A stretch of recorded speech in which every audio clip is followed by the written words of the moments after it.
this is the first of the leadership styles that we're going to be taking a look at, and I think it's really important that we take stock of where we are now rather than, well, this is how it was. And to recap on the introductory clip, where we are now is in a very different climate. It's a rapidly shifting climate, and it's going to be very important for people leading us through this to be able to articulate their vision, their view of where things could be, but also I think to switch between leadership styles so that we're using that which is most appropriate at the moment, but also one that's completely consistent with their values and the values of the organisation for whom they're working. So take a look, and I hope you enjoy it. There'll be some contact details at the end. Please feel free to get in touch with us. We're happy to have a conversation with you, expand, see how we might be able to work together. Thank you. Okay, so visionary leadership style. Let's take a look at the sort of areas that we might be looking at here. And it's interesting, just the clues in the title, but what can I see? How well can I describe the vision to others? Well, you can see that we've got some skills and competencies listed here, and certainly you need to be able to do it. You need to be able to display it. What we're talking about here, though, I think are behaviours, and it's absolutely appropriate that those behaviours relate to your own values, ones that you are prepared to wear and to show for this particular piece of work. So we need to be able to display that we've got some confidence in our own vision, that we are able to articulate it in pretty clear terms that will motivate people to say, yeah, all right, fine, we can follow you. There's some clarity and purpose about what you're saying.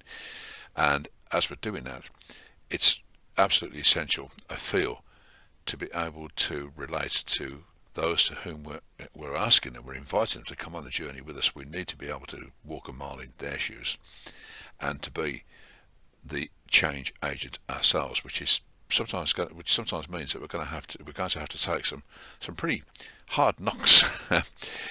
However, the skill and competence that I think is most valuable here is that of visionary leadership, the capacity, the ability to articulate where it is we're going, why, and what it is we're going to have to do on the journey there. I'm a former teacher, and quite honestly, if I had £1 for every time I've been asked, well, what have we got to do this for then? And quite honestly, if you can't explain why we're going to have to do this beyond because I said so, maybe you need to sort of question whether you've got the right handle on the tasks that you're wanting people to carry out. So let's just be clear, what we're doing this for is to create a positive working climate within which we want a motivated, mobilised team that can follow the vision. And we're going to use it. We're going to do this because we need to change direction. We need to adapt to some new circumstances. So you're going to need to be able to say, here's what the end goal is. Here's the journey. Here are some likely speed bumps that we're going to have to encounter. And here's how we're going to treat each other as we're on that journey. We're going to develop some trust. We're going to develop some honesty. We're not going to tolerate the mediocre, because the place we're going is the place where we will prosper, develop, and do more than survive. We will add to the very values that brought us through the door in the first place. Okay, so there we have it.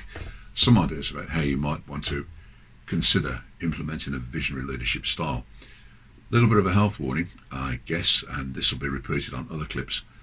If this isn't your natural style, it's going to feel a little bit clumsy, a little bit difficult to adjust to. And let's remember as well that folks are going to recognise that actually I haven't seen this before. So it is a matter of introducing it at a pace that you feel it works for you. However, we are living in, I think, quite volatile times where we're going to have to inject a bit of pace and energy into what it is we're doing. If you've got some clarity about the journey, the purpose, why we're doing it, where we want to get there, I think the rest will start to come quite naturally. However, I think we've all had to go through that time in our lives where we are faking it till we make it.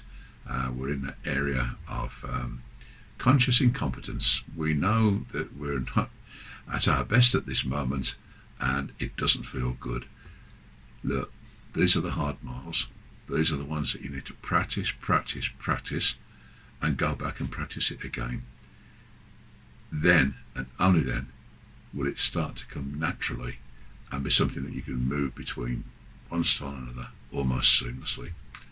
Thank you.